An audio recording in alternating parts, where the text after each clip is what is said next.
Welcome back to my channel, Ramir Boulder. Isang magdamdaming paglalahad po ng dating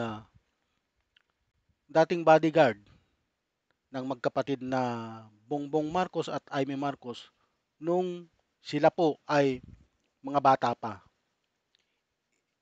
Inilahad nito kung anong klasing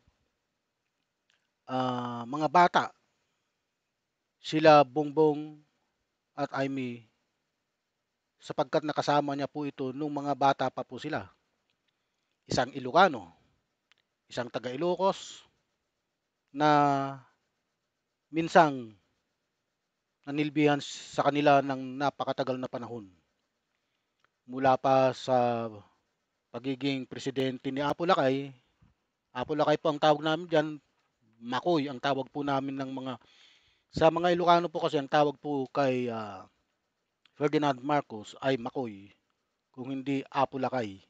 Yan po ang talagang tawag po sa kanya. Tawag namin sa kanya, sa kanyang tatay, sa tatay po ni Bongbong Marcos. Ito po ang mga madamdaming salaysay ng kanyang bodyguard nung sila ay mga bata pa. Bago po tayo magpatuloy, magpalaot sa ating talakayan, huwag niyo pong kalimutang paki-like, subscribe, and share ang aking channel, Ramir Boulder, at saka sa Facebook page, Ramir Boulder din po, paki-subscribe, paki-follow na lang po. Marami pong salamat. Ito po, inyo pong pakinggan. Magandang umaga po, magandang hapon, magandang gabi sa inyong lahat. Magandang umaga po, magandang hapon, magandang gabi sa inyong lahat. Sana po mapanood nyo itong mensahe ko sa inyong lahat regarding yung sagot ko sa mga sinabi ni Madam Senadora Aimee Marcos kahapon. Nasyak po ako kasi hindi ko akalain na magagawa niya yan. Kasi kilala ko yan, magmula ng 11 years old po yan. Ma'am Senadora, magmula nung high school ka, parati tayo nagkikita sa Malacanang dati. Nagkasama pa tayo ng 5 years sa Kingston, New Jersey, nung nag-aaral ka sa Princeton University po, kung maalala nyo. Nung nag-aaral ka sa Princeton University, halos 24 hours tayo nagsasama sa isang bahay. Sa loob ng 5 taon na nagsama tayo, hindi lang yon, magmula nung bata ka, nung 11 years old ka, Miss Aimee ang tawag ko noon, now Honorable Senator Aimee Marcos. Alam mo, Senadora, hindi ako dapat magsalita, pero parang nasaktan ang dibdib ko yung sinabi mo kay Master Bonget na Hindi lang po kayo nasaktan, pati po kami, pati po ako, kasi hindi ko po akalain na magagawa po ng kanyang sariling kapatid ang ganun. Sa karamihan ng tao, sa rally po ng Iglesia ni Cristo, ng transparency at accountability, nakapagsalita po siya ng ganun na hindi naman akma. Sa rally po ng Iglesia ni Cristo, pinasukan po niya ng politika. At ito matindi. Pinagbintangan niyang adik, pinagbintangan niyang gumagamit ang kanyang kapatid. Pero pinasinungalingan po ng dating bodyguard na ito, kasi po nakasama niya po ito simula pa pagkabata ng magkapatid na Bongbong at Aimee Marcos. now PBBM. Hindi ko kalain na sisirain mo yung kapatid mo. Kadugo mo yan eh. Oh. Hindi ko kalain, ma'am. Unang-una po, dapat ikaw ang head ng family kasi ikaw ang panganay. Ngayon ko lang nalaman po na nag-ibang pagkaugali mo. Hindi ko akalain po, baka nahagip ka ng mga malalang typhoon, baka na amlingan ka kung nada iti Ilocano. Ilocano. Ang nasaktan po ako, yung hindi niyo po natatanong, isa rin po akong Ilocano. Kaya ako po'y nagulat sa mga ginawa ni Amy. Kasi personal po 'yun. Dapat ginagawa lang 'yun sa loob ng bahay. Hindi po ipinapublish sa karamihan ng tao. Pero ang ginawa po ni Amy Marcos ay talagang kakaiba. Kakaiba sa lahat ng kakaiba. Matupad lamang ang political na interest, kayang wasakin ang kanilang pangalan. Kaya po kakaiba sa lahat ng kakaiba si Amy Marcos. Sinabi mo, malala. Hindi naman totoo yan eh. Kilala ko yan si Bunget. No? Kilala ko kayo. Kilala ko si Irene. Kilala ko si Alam mo niyo po, ang bodyguard na ito ay hindi magsasalita kung hindi niya nasaksihan simula pagkabata ang paglaki ng dalawang magkapatid na yan. Yung bunso, si Miss Amy. Kilala niyo ko lahat. Maraming akong remaining na naiwan na dakilang niyayayo ng Malacanang. Wala nang iba. Ang kasama ko dyan, si Manong Willie. Ayan. Si John Barres. Ayan ang mga original na nagmamahal talaga ng tapat sa inyo. Ngayon, kung naalala nyo, tuwing election po, nung tumakbo ka ng senador, noong 2019, nag-resign ako sa trabaho ko sa Amerika para tutulungan kita, and you hire me as political security na nagkampanya sa inyo. Maski wala akong sweldo, hindi ko nagreklamo. Yan ang pagmamahal po. Hindi ako mukhang pera. Sana po, isipin nyo naman mabuti po. Kapatid mo yan. Kadugo mo yan. Eyewitnesses. Kayong tatlo, napakasayanan ninyo noon. Nung bata pa kayo. 5 years old si Irene. 8 years old si Bunget. 11 years.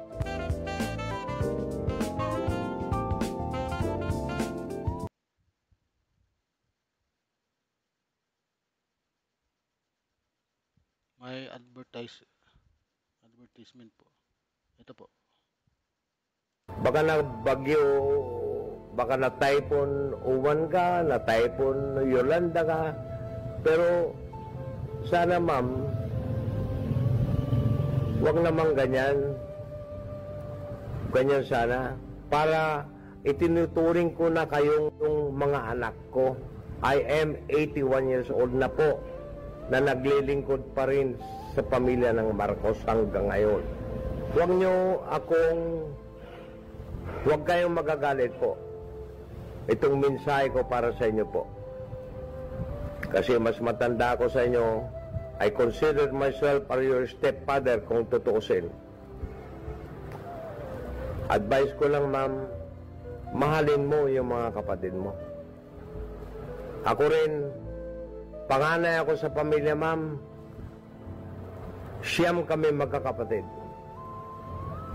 Pero hindi kami nagsisiraan. Kung pwede mong takpan yung kapatid mo, takpan mo. Ganyan yan. Blood is thicker than water. Yan ang sinasabi nila. Mga kababayan na nakikinig, itong kapatid nyo, lolo nyo na nagsasalita, galing po sa puso ko itong mensahe ko para sa kabutihan ng bayan natin. Isipin yung mabuti kung tama yung sinasabi ni Senadora Amy. Mag-isip kayong mabuti po. Kasi parang hindi ko masasabing nababaliw na yata. Ma'am, nababaliw ka na yata. Napakinggan niyo po na itong dating bodyguard ng mga Marcos nung bata pa sila ay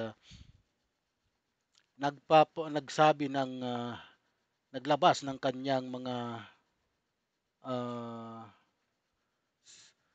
hinaing sa mga nasabi ni Amy Marcos nung nakaraang rally ng Iglesia ni Cristo. Ano? Nasabi niya to, nasaktan ng kanyang damdamin dahil nga hindi niya akalain na makakapagsalita ng gano'n, ng paninira ang kanyang kapatid na si Amy, ano? Sa kanyang nakababatang kapatid na si Bongbong. Nasaktan po diyan siya,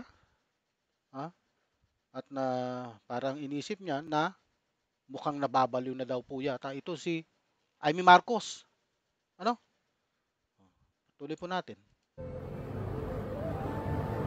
Baka kumain ka ng shrimps. Kasi allergic ka ng shrimps. Baka naman kumain ka ng hipon. Amy Marcos. Kaya yung allergy napunta sa utak mo. Kaya yun ang naging dahilan para ma-trigger ka ng magsalita ng ganyan. Alam ko yan. Kaya, mga kababayan, isipin yung mabuti, analyzein yung mabuti, yung mga sinabi ni Amy na paninira sa kapatid niya. Wala pong katotohanan yan. Ayun. Wala pong katotohanan yan ayon po dito sa matagal na naging saksi sa mga buhay ng magkapatid na yan. Ito na po. Nasa tabi ako ni BBM yan. Alam ko kung anong gusto niyang makain. Nilulutuan pa namin ng kambing yan. Walang bisyo yan. Nagiinom lang, kuminsan. 2 San Miguel Lights after the campaign. Kung sakali man after the rally, maginuman kami. Maginuman kami, pati bodyguard. Ganyan ang pagtuturing niya yung mga nasa tabi ni BBM yan. Hindi matapobre yan.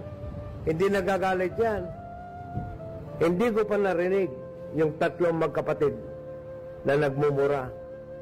Ngayon din si Amy. Hindi naman nagmura si Amy. Pero nagsabi lang ng kasinungalingan. Yan ang masasabi ko lang po. Lastly, kung mapapanood mo itong mensahe ko, Senadora, pati yung kaibigan mo diyan sa Subic, nag-uusap kami, napakabait mo. Kilala mo yan. Financier mo ng isa.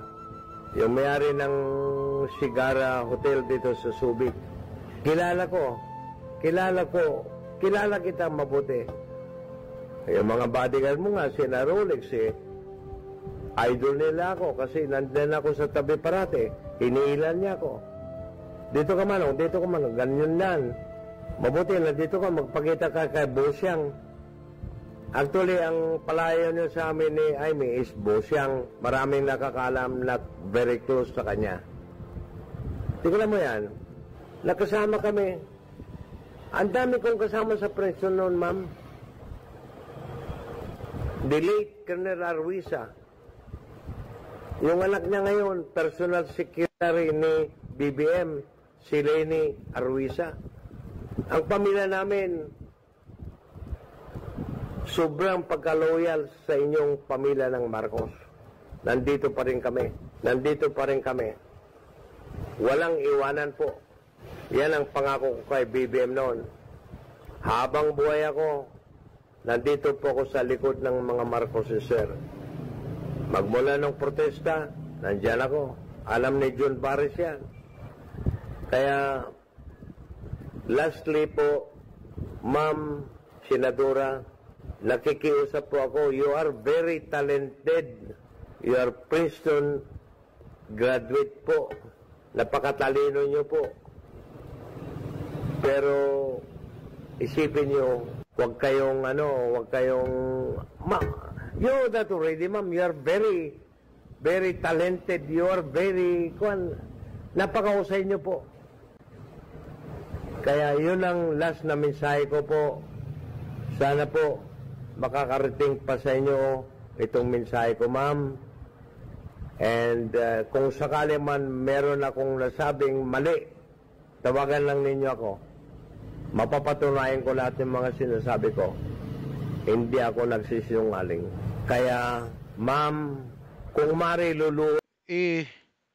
Sa tandaan nyo bang yan, magsisinungaling pa ba sa inyo? Magsusinungaling pa ba kayo?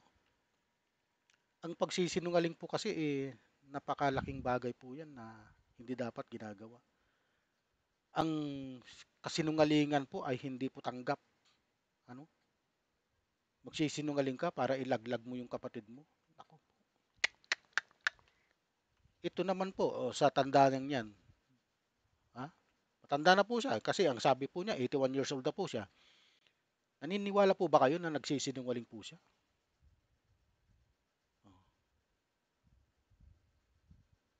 Ako po yung naniniwala ko na nagsasabi po ito ng totoo. Hindi po kasinungalingan ang kanyang mga sinasabi. Kaya kanino po ako maniniwala? Kay Amy Marcos na sinabing gumagamit yung kapatid niyang ng droga o dito? Hindi nga daw po siya naniniwala na kaya niyang sirain ang kanyang kapatid. Kayang sirain ni Amy Marcos ang kanyang kapatid dahil lang sa politika 'yon ang alam kong dahilan. Nagulat daw siya. Nasaktan daw po siya. Dahil nga nakasama niya yan, dalawang magkapatid niya sa napakatagal na panahon. Mga bata pa po yan. Ngayon, may mga malalaki ng anak. May mga apo na nga po yan si Amy Marcos. Hanggang ngayon, nandun pa rin po sa tabi ng mga Marcos itong lalaking to. Hindi lang pinakita dito kung anong pangalan po nito. Kasi ang kumuha po ng video ito ay itong si Jane Fabros. Hiniram ko lang po muna ang video nyong yan, Jane Fabros. Ito'y siguro isang Ilocana rin po ito. In-upload niya sa kanyang TikTok. Patuloy po tayo. Po ako sa inyo, gumising naman kayo. Gumising naman kayo, ma'am. Ayan po, gumising daw po kayo. Senator Amy Marcos, gumising naman kayo. Senator Amy Marcos. Isipin niyong mabuti yung sinasabi niyo. Okay. Isipin niyong mabuti ang sinasabi niyo. Ayon po dito sa bodyguard na to, na matagal na nakasama ang magkapatid na si Bongbong at Amy Marcos. Buhay pa po ang kanilang tatay, magkakasama na po yan. Kaya nalulungkot daw po siya kung bakit nasabi ng Senador Amy Marcos na gumagamit ng droga ang kanyang kapatid na si Bongbong, na pinabulaanan naman itong bodyguard nito na hindi daw po totoo.